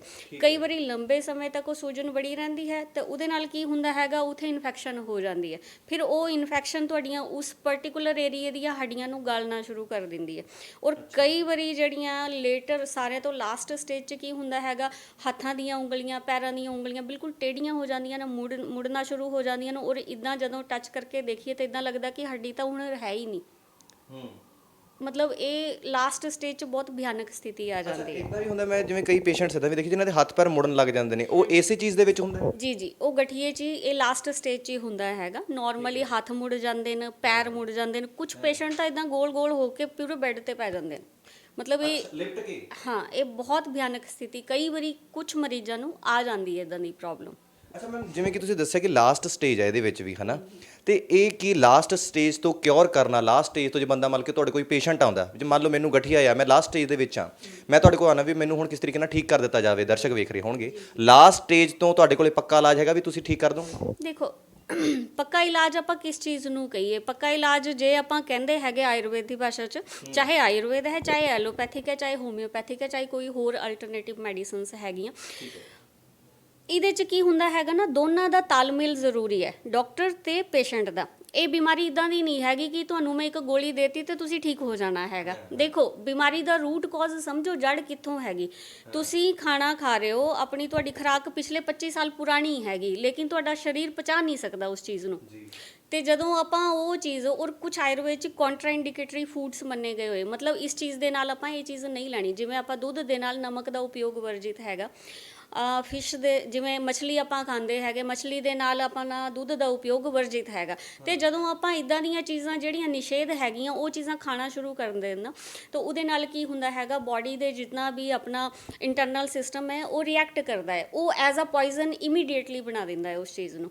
ਤੇ ਇਹ ਆਪਣੇ ਪੁਰਾਣੇ ਜ਼ਮਾਨੇ 'ਚ ਲੋਕਾਂ ਨੂੰ ਕਾਫੀ ਗਿਆਨ ਸੀ ਇਹਨਾਂ ਚੀਜ਼ਾਂ ਦੇ ਬਾਰੇ 'ਚ ਕਿ ਹਾਂ ਆਪਾਂ ਅੱਜ ਮੱਛਲੀ ਖਾਣੀ ਹੈ ਤਾਂ ਆਪਾਂ ਦੁੱਧ ਤੇ ਦੁੱਧ ਦੀ ਬਣੀ ਚੀਜ਼ ਕੋਈ ਨਹੀਂ ਖਾਣੀ ਹੈਗੀ, ਜਾਂ ਆਪਾਂ ਦੁੱਧ ਪੀਣਾ ਹੈ ਤਾਂ ਨਮਕ ਨਹੀਂ ਖਾਣਾ ਹੈਗਾ। ਤੇ ਅੱਜ ਕੱਲ੍ਹ ਉਲਟਾ ਹੈ, ਅੱਜ ਕੱਲ੍ਹ ਆਪਾਂ ਕੀ ਕਰਦੇ ਹੈਗੇ, ਪਰੌਂਠੀ ਬਣਾਉਂਦੇ, ਨਮਕ ਪਾਉਂਦੇ ਤੇ ਨਾਲ ਦੁੱਧ ਦੇ ਗਲਾਸ ਨਾਲ ਉਹ ਚੀਜ਼ ਲਈ ਜਾ ਰਹੇ ਹੈ ਨਾ, ਸਵਾਦ ਭਾਲਦੇ। ਇਹ ਸਵਾਦ ਦੀ ਬਿਮਾਰੀ ਹੈ ਇੱਕ ਪਾਸੇ। ਤੁਸੀਂ ਜੇ ਮੋਟਾ ਮੈਂ ਸਮਝਾਂ ਤਾਂ ਇਹ ਸਵਾਦ ਦੀ ਹੀ ਬਿਮਾਰੀ ਹੈ ਕਿ ਕੁਝ ਵੀ ਖਾ ਲਓ, ਪਰਾਂਠੇ ਖਾ ਲਓ, ਅੰਡੇ ਖਾ ਲਓ, ਇਹ ਖਾ ਲਓ, ਬਾਹਰ ਦਾ ਬ੍ਰੈਡ ਖਾ ਲਓ, ਪੀਜ਼ਾ ਖਾ ਲਓ, 버ਗਰ ਖਾ ਲਓ। ਹੁਣ ਤੁਸੀਂ ਆਪ ਸੋਚੋ, ਜਿਹੜੀ ਚੀਜ਼ ਬੇਜਾਨ ਹੈ, ਟੋਟਲੀ ਬੇਜਾਨ ਹੈ, ਜਿਵੇਂ ਪੀਜ਼ਾ ਹੈ, 버ਗਰ ਹੈ, ਉਹਦੇ 'ਚ ਕੋਈ ਵੀ ਲਾਈਵ ਸੈਲਸ ਨਹੀਂ ਹੈਗੇ ਜਿਹੜੇ ਪ੍ਰਕਿਰਤੀ ਨੇ ਸਾਡੇ ਸਰੀਰ ਨੂੰ ਚਲਾਉਣ ਲਈ ਦਿੱਤੇ, ਉਹਦੇ 'ਚ ਨਹੀਂ ਹੈਗੇ। ਅਨਾਜ 'ਚ ਫਿਰ ਵੀ ਕਾਫੀ ਹੱਦ ਤੱਕ ਸਟਰੈਂਥ ਹੈਗੀ, ਸਟੈਮਿਨਾ ਹੈਗਾ, ਜਿਹੜੀ ਆਪਣੇ ਸਰੀਰ ਨੂੰ ਵਧਾਉਂਦੀ ਹੈਗੀ ਔਰ ਆਪਾਂ ਨੂੰ ਤਾਕਤ ਦਿੰਦੀ ਹੈ। ਲੇਕਿਨ ਬਿਸਕਿਟ ਹੋ ਗਏ, ਚਿਪਸ ਹੋ ਗਏ, ਇਹ ਜਿੰਨਾ ਵੀ ਫਾਸਟ ਫੂਡ ਹੋ ਗਿਆ, ਇਹ ਟੋਟਲੀ ਡੈਡ ਫੂਡ ਹੈਗਾ ਇੱਕ ਤਰ੍ਹਾਂ ਦਾ। ਤਾਂ ਆਪਾਂ ਇੱਕ ਤਰ੍ਹਾਂ ਦਾ ਅੰਦਰ ਸਰੀਰ 'ਚ ਜ਼ਹਿਰ ਭਰ ਰਹੇ ਨੇ ਔਰ ਫਿਰ ਆਪਾਂ ਉਮੀਦ ਕਰ ਰਹੇ ਨੇ ਕਿ ਆਪਾਂ ਬਿਮਾਰ ਵੀ ਨਾ ਹੋਈਏ, ਤਾਂ ਇਹ ਕਿੱਦਾਂ ਪੋਸੀਬਲ ਹੈਗਾ? ਕਹਿੰਦੇ ਤਾਂ ਉਹੀ ਗੱਲ ਹੋ ਗਈ ਵੀ ਦਵਾਈ ਸ਼ੂਗਰ ਦੀ ਲੈ ਕੇ ਤੇ ਉੱਤੋਂ ਚਾਹ ਪੀ ਲਈ ਵੀ ਹੁਣ ਤਾਂ ਮੈਨੂੰ ਕੋਈ ਫਰਕ ਨਹੀਂ ਪਿਆ। ਉਹੀ ਸੇਮ ਉਹੀ ਚੀਜ਼ ਹੈਗੀ। ਅੱਛਾ, ਆਪਾਂ ਪੁਰਾਣੇ ਜ਼ਮਾਨੇ 'ਚ ਜਿਵੇਂ ਗੁੜ ਤੇ ਸ਼ੱਕਰ ਦਾ ਉਪਯੋਗ ਕਰਦੇ ਸੀ, ਠੀਕ ਹੈ, ਗੁੜ ਹੋ ਗਿਆ, ਸ਼ੱਕਰ ਹੋ ਗਿਆ, ਉਹਦੇ 'ਚ ਆਇਰਨ ਹੋ ਗਿਆ, ਫਾਸਫੋਰਸ ਹੋ ਗਿਆ, ਜਾਂ ਸਾਰੀ ਤਰ੍ਹਾਂ ਦੇ ਜਿਤਨੇ ਵੀ ਜਿਹੜੇ ਆਪਣੇ ਸਰੀਰ ਨੂੰ ਤੱਤਵ ਚਾਹੀਦੇ ਪੋਸ਼ਣ ਲਈ, ਉਹ ਸਾਰੇ ਉਹਦੇ 'ਚ ਹੈਗੇ ਥੇ ਉਸ ਟਾਈਮ 'ਚ। ਤੇ ਅੱਜ ਆਪਾਂ ਸਿਰਫ ਚੀਨੀ ਲੈਂਦੇ ਹੈਗੇ, ਔਰ ਚੀਨੀ 'ਚ ਮੈਨੂੰ ਤੁਸੀਂ ਦੱਸੋ ਇੱਕ ਵੀ ਨਿਊਟ੍ਰੀਸ਼ਨ ਵੈਲਿਊ ਨਹੀਂ ਹੈਗੀ। ਉਲਟਾ ਉਹਦਾ ਨੁਕਸਾਨ ਇਤਨਾ ਹੈਗਾ ਕਿ ਤੁਸੀਂ 1 ਗ੍ਰਾਮ ਚੀਨੀ ਲੈ ਲਓ, ਉਹ ਬਲੱਡ 'ਚ ਮਿਕਸ ਹੋ ਜਾਏਗੀ, ਉਹਨੂੰ ਬਲੱਡ ਤੋਂ ਕੱਢਣ ਲਈ 6 ਮਹੀਨੇ ਲੱਗ ਜਾਂਦੇ ਨੇ, ਸਿਰਫ 1 ਗ੍ਰਾਮ ਚੀਨੀ ਦੀ ਮੈਂ ਗੱਲ ਕਰ ਰਹੀ ਹਾਂ। ਤੇ ਆਪਾਂ ਤਾਂ ਸਾਰਾ ਦਿਨ ਹੀ ਖੰਡ ਹੀ ਫੱਕਦੇ ਰਹਿੰਦੇ ਹੈਗੇ, ਚਾਹੇ ਉਹ ਚਾਹ 'ਚ ਪਾ ਲਈ, ਚਾਹੇ ਉਹ ਆਪਾਂ ਉੱਦਾਂ ਲੈ ਲਈ। ਆਪਾਂ ਉਸ ਚੀਜ਼ ਨੂੰ ਕੀ ਕਰਦੇ ਨੇ ਕਿ ਹਾਂ ਮਤਲਬ ਥੋੜਾ ਬਰਾਊਨ ਸ਼ੂਗਰ 'ਚ ਲੈ ਲਈ, ਬਟ ਬਰਾਊਨ ਸ਼ੂਗਰ ਵੀ ਉਹੀ ਕਲਰ ਦਾ ਹੀ ਡਿਫਰੈਂਸ ਹੈ, ਅਦਰਵਾਈਜ਼ ਉਹਦੇ 'ਚ ਕੁਛ ਇਦਾਂ ਦਾ ਨਹੀਂ ਹੈਗਾ। ਉਹਦੀ ਜਗ੍ਹਾ ਬੰਦਾ ਯੂਜ਼ ਕੀ ਕਰੇ? ਗੁੜ ਕਰੋ, ਸ਼ੱਕਰ ਯੂਜ਼ ਕਰੋ, ਜਿਹੜੇ ਆਪਾਂ ਪੁਰਾਣੇ ਟਾਈਮ 'ਚ ਕਰਦੇ ਸੀ। ਇੱਕ ਡਲੀ ਵਾਲੀ ਮਿਸ਼ਰੀ ਆਉਂਦੀ ਹੈ, ਉਹ ਕਰੋ, ਜਾਂ ਖਜੂਰਾਂ ਤੁਸੀਂ ਉਪਯੋਗ ਕਰ ਸਕਦੇ ਹੋ। ਇਹ ਨੈਚੁਰਲ ਚੀਜ਼ਾਂ ਜਿਹੜੀਆਂ ਤੁਹਾਨੂੰ ਮਿਠਾਸ ਵੀ ਦੇਣਗੀਆਂ, ਆਪਣੇ ਸਰੀਰ 'ਚ ਗਲੂਕੋਜ਼ ਲੈਵਲ ਨੂੰ ਵੀ ਮੇਨਟੇਨ ਕਰਕੇ ਰੱਖਣਗੀਆਂ, ਤੇ ਤੁਹਾਨੂੰ ਜਿਹੜੇ ਪੋਸ਼ਕ ਤੱਤਵ ਚਾਹੀਦੇ ਤੁਹਾਨੂੰ ਉਹ ਵੀ ਮਿਲਣਗੇ। ਦੂਜਾ, ਤੁਹਾਡੀਆਂ ਹੱਡੀਆਂ ਕਦੇ ਵੀ ਖਰਾਬ ਨਹੀਂ ਹੋਣਗੀਆਂ, ਹੱਡੀਆਂ ਇਹਦੇ ਨਾਲ ਸੁਰੱਖਿਅਤ ਰਹਿਣਗੀਆਂ। ਇਹ ਬਹੁਤ ਵੱਡਾ ਇਸ ਚੀਜ਼ ਦਾ ਇਹ ਹੈਗਾ। ਹੁਣ ਤੁਸੀਂ ਇਹ ਦੇਖੋ ਕਿ ਆਪਾਂ ਨਮਕ ਰਿਫਾਈਨਡ ਯੂਜ਼ ਕਰਦੇ ਹੈਗੇ, ਤੇ ਨਮਕ ਦੇ ਨਾਲ ਬਲੱਡ ਪ੍ਰੈਸ਼ਰ ਵਧਣਾ ਸ਼ੁਰੂ ਹੋ ਗਿਆ। ਔਰ ਨਮਕ ਦੇ ਨਾਲ ਜਿਹੜੀ ਸਾਰਿਆਂ ਤੋਂ ਭਿਆਨਕ ਸਮੱਸਿਆ ਹੈਗੀ ਉਹ ਇਹ ਹੈਗੀ ਕਿ ਜਿਤਨੇ ਵੀ ਅੱਜ ਕੱਲ੍ਹ ਤੁਸੀਂ ਸੁਣਿਆ ਹੋਣਾ ਕਿ ਮੇਲ ਜਿਤਨੇ ਹੈਗੇ, ਜੈਂਟਸ ਜਿਤਨੇ ਹੈਗੇ, ਉਹਨਾਂ ਨੂੰ ਇਨਫਰਟੀਲਿਟੀ ਦੀ ਪ੍ਰੋਬਲਮ ਆ ਰਹੀ ਹੈ, ਅੱਗੇ ਬੱਚੇ ਨਹੀਂ ਹੋ ਪਾ ਰਹੇ ਉਹਨਾਂ ਦੇ, ਕਿਉਂਕਿ ਨਮਕ ਉਹਦਾ ਇੱਕ ਮੇਨ ਪ੍ਰੋਮੀਨੈਂਟਿੰਗ ਕਾਰਨ ਹੈ ਕਿ ਜਿਤਨੇ ਵੀ ਉਹਨਾਂ ਦਾ ਸੀਮਨ ਹੈਗਾ ਉਹ ਵੀ ਉਸ ਕੁਆਲਿਟੀ ਦਾ ਨਹੀਂ ਹੈਗਾ, ਔਰ ਰਿਪਰੋਡਕਟਿਵ ਸਿਸਟਮ 'ਚ ਉਹਨਾਂ ਨੂੰ ਬਹੁਤ ਜ਼ਿਆਦਾ ਦਿੱਕਤ ਆ ਰਹੀ ਹੈ। ਤਾਂ ਹੀ ਅੱਜ ਕੱਲ੍ਹ IVF ਵਗੈਰਾ ਦੇ ਪ੍ਰੋਸੀਜਰਸ ਵਗੈਰਾ ਚੱਲ ਪਏ ਹੋਏ ਨੇ। ਤੇ ਨਮਕ ਦੀ ਜਗ੍ਹਾ ਆਪਾਂ ਪਹਿਲਾਂ ਕਿਹੜਾ ਨਮਕ ਯੂਜ਼ ਕਰਦੇ ਸੀ, ਜਿਹੜਾ ਆਪਾਂ ਚਟਾਨਾਂ ਤੋਂ ਬਣਦਾ ਸੀ। ਉਸ ਨਮਕ 'ਚ ਸਾਰੇ ਪੋਸ਼ਕ ਤੱਤਵ ਹੈਗੇ ਜਿਹੜੇ ਤੁਹਾਡੇ ਬੋਡੀ ਦੇ ਅੰਦਰ ਸ਼ੁਕਰਾਣੂ ਜਿਹੜੇ ਹੈਗੇ ਉਹਨਾਂ ਨੂੰ ਜੀਵਿਤ ਰੱਖਦੇ ਹੈਗੇ। ਔਰ ਆਪਾਂ ਕੀ ਕਰ ਰਹੇ ਨੇ ਅੱਜ ਕੱਲ੍ਹ, ਕੈਮੀਕਲ ਦਾ ਉਪਯੋਗ ਇਤਨਾ ਜ਼ਿਆਦਾ ਕਰ ਰਹੇ ਨੇ, ਤੇ ਇਹ ਚੀਜ਼ਾਂ ਕਿਤੇ ਨਾ ਕਿਤੇ ਤੁਹਾਡੇ ਆਪਣੇ ਸਿਸਟਮ ਨੂੰ ਬਹੁਤ ਬੁਰੀ ਤਰ੍ਹਾਂ ਤੋਂ ਖਰਾਬ ਕਰ ਰਹੀਆਂ ਨੇ। ਅੱਛਾ ਮੈਮ, ਇੱਕ ਸਵਾਲ ਇੱਥੇ ਹੈ ਵੀ ਕਿਹੜੀ ਏਜ ਨੂੰ ਜ਼ਿਆਦਾਤਰ ਹੁੰਦਾ? ਜਿਵੇਂ ਅੱਜ ਕੱਲ੍ਹ ਤਾਂ ਮੈਂ ਕਈ ਬਿਮਾਰੀਆਂ ਐਸੀਆਂ ਵੇਖੀਆਂ ਨੇ ਵੀ ਜਿਹੜੇ ਛੋਟੇ ਛੋਟੇ ਬੱਚਿਆਂ ਨੂੰ ਵੀ ਹੋ ਜਾਂਦੀਆਂ ਨੇ। ਮੈਂ ਤਾਂ ਕਈ ਐਸੇ ਪੇਸ਼ੈਂਟ ਦੇਖੇ ਨੇ ਜਿਹਨਾਂ 2 ਸਾਲ ਦੀ ਉਮਰ ਹੁੰਦੀ ਹੈ ਬੱਚੇ ਨੂੰ, ਉਹਨਾਂ ਨੂੰ ਵੀ ਸ਼ੂਗਰ ਹੋਇਆ ਹੋਇਆ। ਵੀ ਗਠੀਏ ਦੀ ਪ੍ਰੋਬਲਮ ਕਿਹੜੀ ਸਾਲ, ਤੁਹਾਡੇ ਕੋਲ ਕਿਹੜਾ ਪੇਸ਼ੈਂਟ ਆਇਆ ਵੀ ਜਿਹੜਾ ਘੱਟ ਤੋਂ ਘੱਟ ਉਮਰ ਦਾ ਹੋਵੇ? ਅੱਜ ਕੱਲ ਤਾਂ ਜਿਵੇਂ ਤੁਸੀਂ ਕਹਿ ਰਹੇ ਹੋ, ਜੇ ਮੈਂ 25 ਸਾਲ ਪੁਰਾਣੀ ਗੱਲ ਕਰਾਂ ਤਾਂ 25 ਸਾਲ ਪੁਰਾਣਾ ਟਾਈਮ 'ਚ ਗਠੀਆ ਜਿਹੜਾ ਸੀ 100 'ਚ ਦੋ ਬੰਦਿਆਂ ਨੂੰ ਹੋ ਜਾਂਦਾ ਸੀ, ਇੰਨਾ ਕਰੀ ਰਹਿੰਦਾ ਸੀ। ਔਰ ਇਹ ਜ਼ਿਆਦਾਤਰ ਪਹਿਲੇ ਬਿਮਾਰੀ ਲੇਡੀਜ਼ ਨੂੰ ਜ਼ਿਆਦਾ ਹੁੰਦੀ ਸੀ, ਮਹਿਲਾਵਾਂ ਨੂੰ ਜ਼ਿਆਦਾ ਹੁੰਦੀ ਸੀ। ਉਹਦਾ ਕਾਰਨ ਇਹ ਹੈਗਾ, ਇਸ ਬਿਮਾਰੀ ਦਾ ਕਿਤੇ ਨਾ ਕਿਤੇ ਰੂਟ ਕਾਜ਼ ਜਿਹੜਾ ਹੈਗਾ ਖਾਣ ਪੀਣ ਤਾਂ ਹੈਗਾ ਹੀ, ਕਿਉਂਕਿ ਜਨਾਨੀਆਂ ਸਾਰਾ ਦਿਨ ਘਰਾਂ 'ਚ ਕੰਮ 'ਚ ਬਿਜ਼ੀ ਰਹਿੰਦੀਆਂ, ਉਹ ਆਪਣੇ ਖਾਣੇ ਪੀਣੇ ਦਾ ਉਹਨਾਂ ਦਾ ਸਮੇਂ ਕੋਈ ਤੈਅ ਨਹੀਂ ਹੁੰਦਾ। ਕਈ ਵਾਰੀ ਰੋਟੀ ਬਚ ਗਈ ਤਾਂ ਖਾ ਲਈ, ਨਹੀਂ ਤਾਂ ਆਪਣੇ ਆਪ ਲਈ ਮਤਲਬ ਜ਼ਿਆਦਾ ਕੇਅਰ ਨਹੀਂ ਕਰਦੀਆਂ, ਤੇ ਪੋਸ਼ਕ ਤੱਤਾਂ ਦੀ ਕਮੀ ਜ਼ਰੂਰ ਹੋ ਜਾਂਦੀ ਹੈਗੀ। ਅਗਨੀ ਮੰਦੇ ਹੋ ਜਾਂਦਾ ਹੈ, ਇਹਦੇ 'ਚ ਪੇਟ ਜਿਹੜਾ ਹੈਗਾ ਪੂਰੀ ਤਰ੍ਹਾਂ ਤੋਂ ਡਾਈਜੈਸਟ ਨਹੀਂ ਕਰ ਪਾਉਂਦਾ, ਕਿਉਂਕਿ ਭੁੱਖ ਲੱਗਣੇ ਦਾ ਇੱਕ ਸਰਟਨ ਸਮੇਂ ਹੁੰਦਾ ਹੈ। ਮਤਲਬ ਜਿਵੇਂ ਆਪਾਂ ਸਵੇਰੇ ਖਾ ਰਹੇ ਨਹੀਂ, ਜਾਂ ਸ਼ਾਮ ਨੂੰ ਖਾ ਰਹੇ ਨਹੀਂ, ਜਾਂ ਦੁਪਹਿਰ ਨੂੰ ਖਾ ਰਹੇ ਨਹੀਂ, ਜੇ ਆਪਾਂ ਅੱਗੇ ਪਿੱਛੇ ਖਾਂਗੇ ਬਿਨਾਂ ਭੁੱਖ ਤੋਂ ਆਪਾਂ ਖਾ ਲਿਆ ਖਾਣਾ, ਤਾਂ ਉਹੀ ਹਿਸਾਬ ਹੋ ਜਾਣਾ ਹੈਗਾ ਕਿ ਉਹ ਪੇਟ 'ਚ ਤਾਂ ਆ ਗਿਆ, ਲੇਕਿਨ ਉੱਥੇ ਸੜਨਾ ਸ਼ੁਰੂ ਹੋ ਜਾਣਾ, ਕਿਉਂਕਿ ਉਹਨੂੰ ਪਚਾਣੇ ਲਈ ਆਪਣੀ ਅਗਨੀ ਨਹੀਂ ਹੈਗੀ ਉਸ ਟਾਈਮ 'ਚ। ਤੇ ਲੇਕਿਨ ਅੱਜ ਦਾ ਸਮੇਂ ਡਿਫਰੈਂਟ ਹੋ ਗਿਆ। ਅੱਜ ਜਿਹੜੇ ਆਪਾਂ ਇੱਥੇ ਪੇਸ਼ੈਂਟ ਦੇਖਦੇ ਨੇ, ਆਪਣੇ ਕੋਲ ਕਈ 16 ਸਾਲ ਦੇ ਬੱਚੇ ਆ ਜਾਂਦੇ ਨੇ, ਕੋਈ 5 ਸਾਲ ਦੇ ਬੱਚੇ ਆ ਜਾ ਰਹੇ ਨੇ ਜਿਨ੍ਹਾਂ ਨੂੰ ਗਠੀਆ ਹੋਣਾ ਸ਼ੁਰੂ ਹੋ ਗਿਆ। ਲੇਡੀਜ਼ ਨੂੰ ਜਿਵੇਂ ਡਿਲੀਵਰੀ ਹੁੰਦੀ ਹੈ ਉਸ ਤੋਂ ਬਾਅਦ ਉਹਨਾਂ ਨੂੰ ਗਠੀਆ ਹੋਣਾ ਸ਼ੁਰੂ ਹੋ ਜਾਂਦਾ ਹੈ। ਕਾਫੀ ਲੇਡੀਜ਼ ਨੂੰ ਇਹ ਪ੍ਰੋਬਲਮ ਆ ਰਹੀ ਹੈ। ਬਾਕੀ 45-50 ਸਾਲ ਵਾਲੇ ਤਾਂ ਹੈਗੇ ਹੀ ਜਿਨ੍ਹਾਂ ਨੂੰ ਗਠੀਏ ਦੀ ਪ੍ਰੋਬਲਮ ਆ ਰਹੀ ਹੈ। ਔਰ ਇਹ ਬਿਮਾਰੀ ਬਹੁਤ ਜ਼ਿਆਦਾ ਭਿਅੰਕਰ ਹੈ, ਉਹਨਾਂ ਨੂੰ ਪੇਨ ਬਹੁਤ ਜ਼ਿਆਦਾ ਹੁੰਦੀ ਹੈਗੀ, ਸੂਜਨ ਬਹੁਤ ਜ਼ਿਆਦਾ ਆ ਜਾਂਦੀ ਹੈ, ਦਰਦ ਜਿਹੜਾ ਹੈਗਾ ਉਹ ਉਹਨਾਂ ਤੋਂ ਸਹਿਨ ਨਹੀਂ ਹੋ ਪਾਉਂਦਾ ਹੈਗਾ। ਅੱਛਾ, ਇੱਕ ਚੀਜ਼ ਮੈਨੂੰ ਦਰਸ਼ਕ ਵੀ ਵੇਖ ਰਹੇ ਹੋਣਗੇ, ਜਿਵੇਂ ਆਪਾਂ ਗੱਲਬਾਤ ਕੀਤੀ ਕਿ ਘਰੇਲੂ ਨੁਸਖੇ ਹਰ ਇੱਕ ਬੰਦਾ ਭਾਲਦਾ ਵੀ ਭਾਈ ਯਾਰ ਮੈਨੂੰ ਬਹੁਤੀ ਦੂਰ ਨਾ ਜਾਣਾ ਪਵੇ, ਘਰ ਦੀ ਰਸੋਈ ਤੱਕ ਹੀ ਜਾਵਾਂ ਮੈਂ, ਉੱਥੇ ਮੈਨੂੰ ਇਲਾਜ ਮਿਲ ਜੇ। ਆਪਣੀ ਘਰ ਦੀ ਰਸੋਈ ਦੇ ਵਿੱਚ ਹੈ ਇਸ ਚੀਜ਼ ਦਾ ਇਲਾਜ? ਬਿਲਕੁਲ, ਇਸ ਚੀਜ਼ ਦਾ ਬਹੁਤ ਵਧੀਆ ਇਲਾਜ ਹੈਗਾ। ਤੁਸੀਂ ਜ਼ਿਆਦਾ ਕੁਝ ਨਹੀਂ ਕਰਨਾ, ਜਦੋਂ ਤੁਹਾਨੂੰ ਭੁੱਖ ਲੱਗੇਗੀ ਉਦੋਂ ਹੀ ਖਾਣਾ ਖਾਣਾ। ਇਸ ਗਠੀਏ 'ਚ ਸਾਰੇ ਤੋਂ ਪਹਿਲਾਂ ਇਹੀ ਚੀਜ਼ ਜਿਹੜੀ ਹੈਗੀ, ਆਪਾਂ ਵੀ ਉਹਨਾਂ ਨੂੰ ਆਹਾਰ ਵਿਹਾਰ ਸਮਝਾਉਂਦੇ ਨੇ ਤਾਂ ਉਹਦੇ 'ਚ ਇਹੀ ਦੱਸਦੇ ਨੇ, ਜਦੋਂ ਤੁਹਾਨੂੰ ਭੁੱਖ ਹੈਗੀ ਉਦੋਂ ਖਾਣਾ ਖਾਣਾ, ਬਿਨਾਂ ਭੁੱਖ ਤੋਂ ਖਾਣਾ ਨਹੀਂ ਖਾਣਾ। ਜਦੋਂ ਤੁਹਾਨੂੰ ਪਿਆਸ ਲੱਗੇਗੀ ਉਦੋਂ ਤੁਸੀਂ ਪਾਣੀ ਪੀਣਾ, ਉਸ ਤੋਂ ਬਿਨਾਂ ਤੁਸੀਂ ਪਾਣੀ ਨਹੀਂ ਪੀਣਾ। ਕਿਉਂਕਿ ਦੇਖੋ, ਆਪਾਂ ਆਯੁਰਵੇਦ ਦੇ ਹਿਸਾਬ ਨਾਲ ਇਹ ਦੇਖਦੇ ਨੇ ਕਿ ਕਿਸੇ ਦੀ ਪ੍ਰਕਿਰਤੀ ਅਗਰ ਕਫ ਦੀ ਹੈਗੀ ਤਾਂ ਉਹਨੂੰ ਪਿਆਸ ਲੱਗਦੀ ਨਹੀਂ ਜ਼ਿਆਦਾਤਰ, ਕਿਉਂਕਿ ਉਹਦੇ ਸਰੀਰ 'ਚ ਪਾਣੀ ਆਲਰੇਡੀ ਹੈਗਾ। ਲੇਕਿਨ ਜੇ ਆਪਾਂ ਅੱਜ ਕੱਲ੍ਹ ਮਾਡਰਨ ਜਿਵੇਂ ਆਪਾਂ ਕਹਿ ਦਈਏ ਡਾਈਟ ਦੀ ਗੱਲ ਕਰੀਏ, ਤਾਂ ਸਾਰਿਆਂ ਨੂੰ ਇਹ ਸੁਜੈਸਟ ਕੀਤਾ ਜਾਂਦਾ ਕਿ ਪਾਣੀ ਜ਼ਿਆਦਾ ਤੋਂ ਜ਼ਿਆਦਾ ਪੀਓ।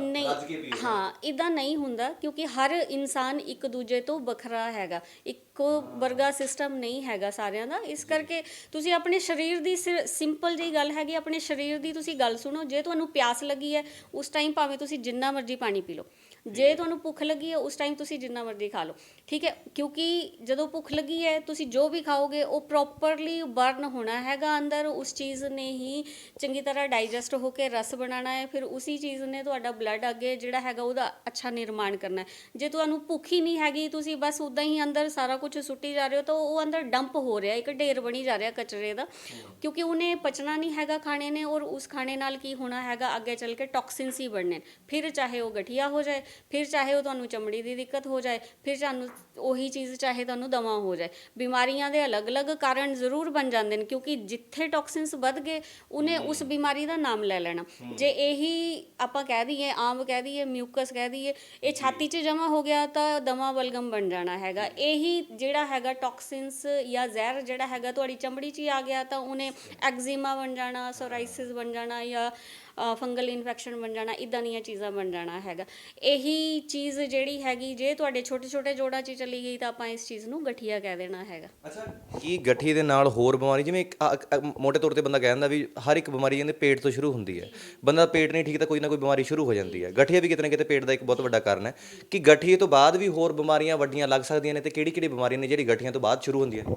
ਦੇਖੋ, ਜਿਨ੍ਹਾਂ ਨੂੰ ਗਠੀਆ ਹੋ ਗਿਆ, ਇਹ ਐਲੋਪੈਥਿਕ ਦੇ ਜਾਂ ਮਾਡਰਨ ਮੈਡੀਸਨ ਦੇ ਅਕੋਰਡਿੰਗ ਆਟੋ ਇਮਿਊਨ ਡਿਜ਼ੀਜ਼ਸ 'ਚ ਆ ਗਿਆ। ਉਹਦੇ 'ਚ ਕੀ ਆਪਾਂ ਕਹਿੰਦੇ ਹੈਗੇ ਕਿ ਆਪਣੀ ਹੀ ਸੈਲਸ ਜਿਹੜੀਆਂ ਹੈਗੀਆਂ ਆਪਣੇ ਹੀ ਸਰੀਰ ਦੀਆਂ ਦੂਜੀਆਂ ਸੈਲਸ ਨੂੰ ਮਾਰਨਾ ਸ਼ੁਰੂ ਕਰ ਦਿੰਦੀਆਂ, ਠੀਕ ਹੈ। ਨਾਰਮਲੀ ਤਾਂ ਇੱਦਾਂ ਹੁੰਦਾ ਸੀ, ਮਤਲਬ ਇੱਦਾਂ ਹੁੰਦਾ, ਪਹਿਲਾਂ ਇੱਦਾਂ ਹੁੰਦਾ ਹੈ ਕਿ ਜਿਵੇਂ ਬਾਹਰ ਤੋਂ ਕੋਈ ਵੀ ਫੋਰਨ ਜਿਹੜੀ ਹੈਗੀ ਸੈੱਲ ਆਈ, ਮਤਲਬ ਜਿਹਨੇ ਸਾਨੂੰ ਬੈਕਟੀਰੀਆ ਵਾਇਰਸ ਆਇਆ ਜਿਹਨੇ ਸਾਨੂੰ ਮਾਰਨਾ ਹੈਗਾ, ਤੇ ਉਹਦੇ ਲਈ ਆਪਣਾ ਸਰੀਰ ਜਿਹੜਾ ਤਿਆਰ ਹੋ ਜਾਂਦਾ ਲੜਾਈ ਕਰਨ ਲਈ। ਲੇਕਿਨ ਇਹਦੇ 'ਚ ਸੈਲਸ ਹੀ ਕਨਫਿਊਜ਼ ਹੈਗੀਆਂ, ਉਹਨਾਂ ਨੂੰ ਪਤਾ ਹੀ ਨਹੀਂ ਚੱਲਦਾ ਕਿ ਬਾਹਰੋਂ ਕੌਣ ਆਇਆ, ਤੇ ਉਹ ਆਪਸ 'ਚ ਹੀ ਲੜੀ ਜਾਂਦੀਆਂ ਹੈਗੀਆਂ। ਇਹ ਮਤਲਬ ਸਿਸਟਮ ਹੈਗਾ ਆਟੋ ਇਮਿਊਨ ਡਿਜ਼ੀਜ਼, ਇਸ ਚੀਜ਼ ਨੂੰ ਆਪਾਂ ਕਹਿ ਦਿੰਦੇ ਨੇ।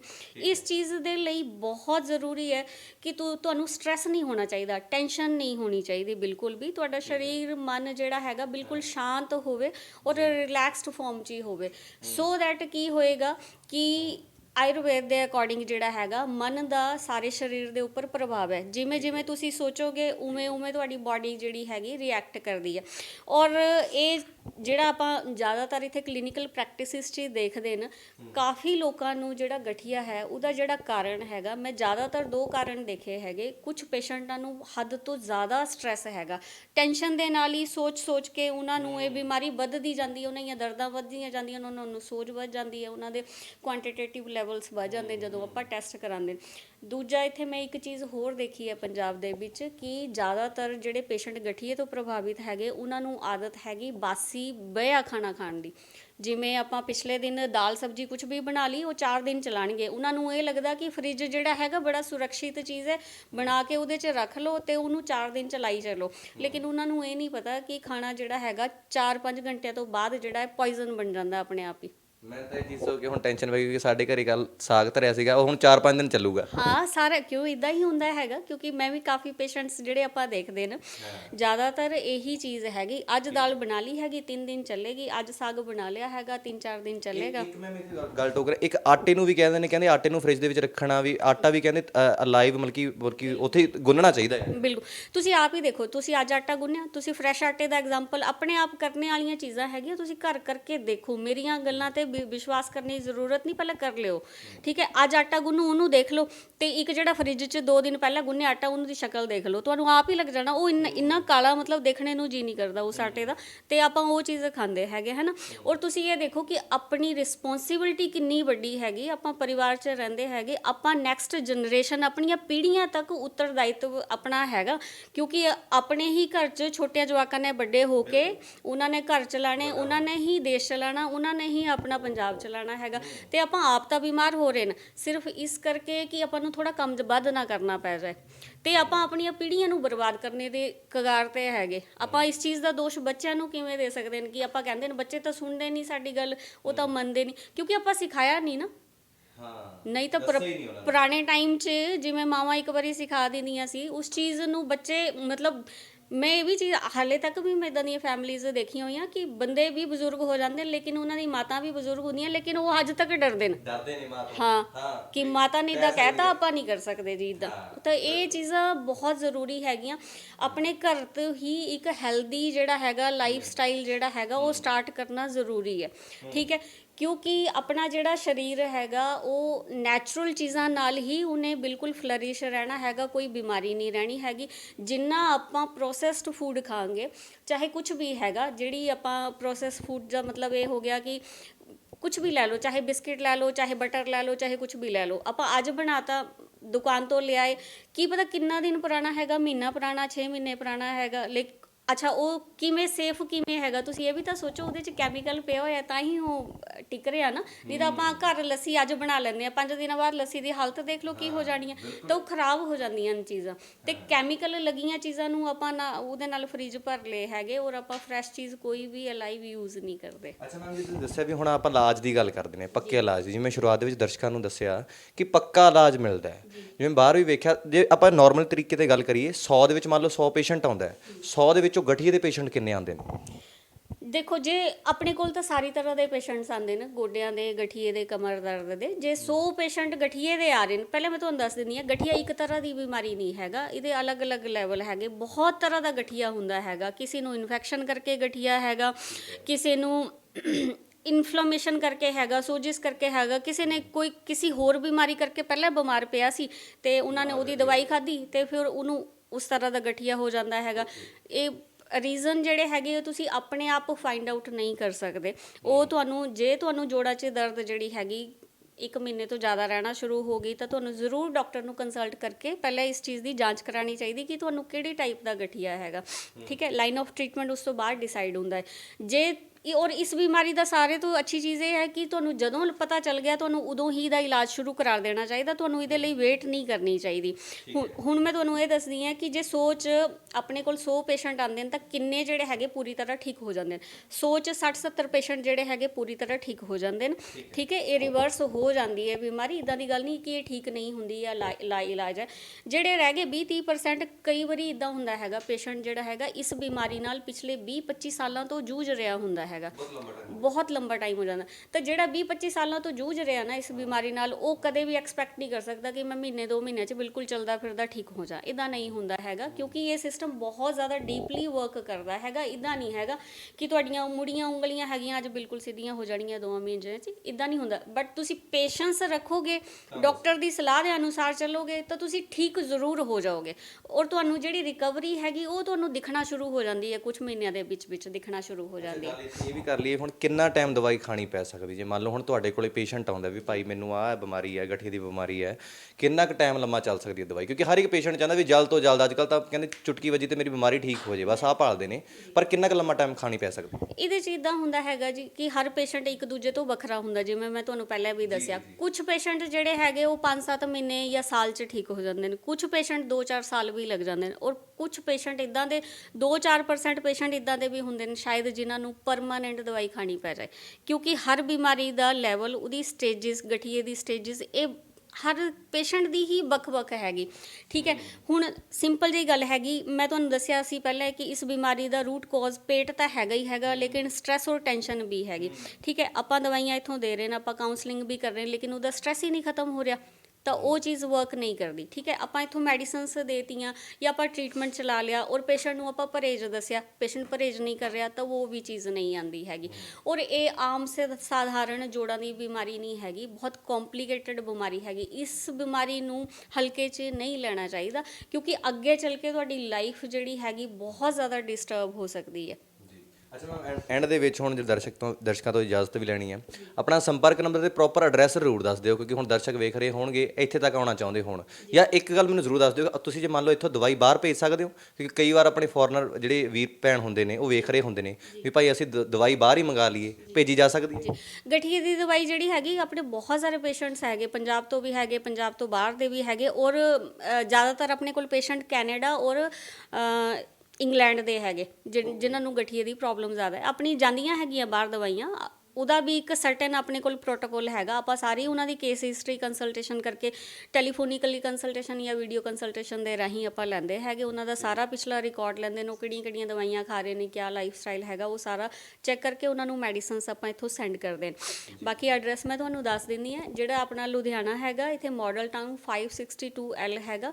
ਇਹ ਪਾਸਪੋਰਟ ਦਫ਼ਤਰ ਤੋਂ ਬਿਲਕੁਲ ਨਜ਼ਦੀਕ ਹੈਗਾ। ਤੁਸੀਂ ਕਦੇ ਵੀ ਜਿਵੇਂ ਆਪਣੇ ਨੰਬਰ ਜਿਹੜੇ ਸਕਰੀਨ 'ਚ ਫਲੈਸ਼ ਹੋਣਗੇ, ਇਹਨਾਂ 'ਤੇ ਕਾਲ ਵੀ ਕਰ ਸਕਦੇ ਹੋ, 92 165 35 500, ਤੇ ਇਸ ਨੰਬਰ ਤੇ ਵੀ ਤੁਸੀਂ ਕਾਲ ਕਰ ਸਕਦੇ ਹੋ। ਜੋ ਤੁਹਾਨੂੰ ਕਿਸੇ ਵੀ ਤਰ੍ਹਾਂ ਦੀ ਕੋਈ ਵੀ ਜਾਣਕਾਰੀ ਚਾਹੀਦੀ ਹੋਵੇ ਤਾਂ ਤੁਸੀਂ ਕਦੇ ਵੀ ਇਸ ਚੀਜ਼ ਲਈ ਸੰਪਰਕ ਕਰ ਸਕਦੇ ਹੋ। ਬਹੁਤ ਬਹੁਤ ਧੰਨਵਾਦ ਮੈਮ, ਤੁਸੀਂ ਆਪਣਾ ਕੀਮਤੀ ਸਮਾਂ ਦਿੱਤਾ।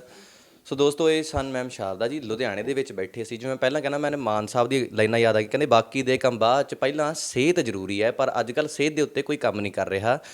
ਜਦ ਬਿਲਕੁਲ ਗੋਡੇ ਖੜ ਜਾਂਦੇ ਨੇ, ਬਿਲਕੁਲ ਮੋਢੇ ਖੜ ਜਾਂਦੇ ਨੇ, ਫਿਰ ਆਪਾਂ ਕਿਤੇ ਨਾ ਕਿਤੇ ਡਾਕਟਰਾਂ ਵੱਲ ਨੂੰ ਭੱਜਦੇ ਹਾਂ। ਕਿਉਂ ਨਾ ਇਸ ਚੀਜ਼ ਦਾ ਧਿਆਨ ਪਹਿਲਾਂ ਹੀ ਰੱਖਿਆ ਜਾਵੇ।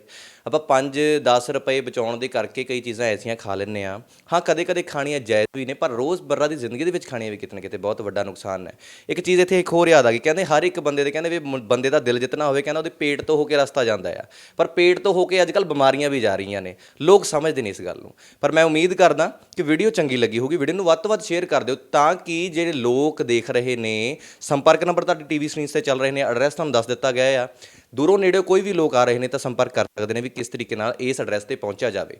ਹੁਣ ਗੱਲ ਰਹੀ ਕਿ ਭਾਈ ਇਸ ਤਰੀਕ ਤੋਂ ਕਿਵੇਂ ਠੀਕ ਹੋ ਸਕਦੇ ਨੇ, ਸਾਰੀ ਚੀਜ਼ਾਂ ਤੁਹਾਨੂੰ ਦੱਸਤੀਆਂ। ਵੀਡੀਓ ਦੁਬਾਰਾ ਵੇਖੋ, ਆਪਣੇ ਸਹਿ ਮਿੱਤਰਾਂ ਨਾਲ ਸ਼ੇਅਰ ਕਰਿਓ, ਆਪਣੀ ਫੈਮਿਲੀ ਦੇ ਵਿੱਚ ਸ਼ੇਅਰ ਕਰਿਓ। ਹੋ ਸਕਦਾ ਤੁਹਾਡੇ ਇੱਕ ਸ਼ੇਅਰ ਦੇ ਨਾਲ ਕਿਸੇ ਪੇਸ਼ੈਂਟ ਦਾ ਜਾਂ ਉਹਦੀ ਜਾਨ ਬਚ ਸਕਦੀ ਹੈ, ਜਾਂ ਪੇਸ਼ੈਂਟ ਦਾ ਜਿਹੜੇ ਪੈਸੇ ਇੰਨੇ ਲੱਗ ਗਏ, ਇੰਨਾ ਥੱਬਾ ਜਿਹੜਾ ਦਵਾਈਆਂ ਦਾ ਗਰਾ ਖਾ ਲਿਆ, ਉਹ ਕਿਤੇ ਨਾ ਕਿਤੇ ਹੁਣ ਛੁੱਟ ਸਕਦਾ। ਉਮੀਦ ਕਰਦਾ ਵੀਡੀਓ ਚੰਗੀ ਲੱਗੀ ਹੋਊਗੀ। ਵੀਡੀਓ ਨੂੰ ਵੱਧ ਤੋਂ ਵੱਧ ਸ਼ੇਅਰ ਕਰ ਦਿਓ। ਅਸੀਂ ਹੋਰ ਵੀਡੀਓਜ਼ ਸਮੇਂ-ਸਮੇਂ ਸਿਰ ਤੁਹਾਡੇ ਤੱਕ ਸਾਂਝੀ ਕਰਦਾ ਰਹੂੰਗਾ। ਤਦ ਤੱਕ ਲਈ ਮੈਨੂੰ ਯਾਨੀ ਕਿ ਗੁਰਪ੍ਰੀਤ ਸਿੰਘ ਬਾਲ ਨੂੰ ਦਿਓ ਇਜਾਜ਼ਤ ਤੇ ਵੇਖਦੇ ਰਹੋ ਪੰਜਾਬ ਨਿਊਜ਼। ਧੰਨਵਾਦ।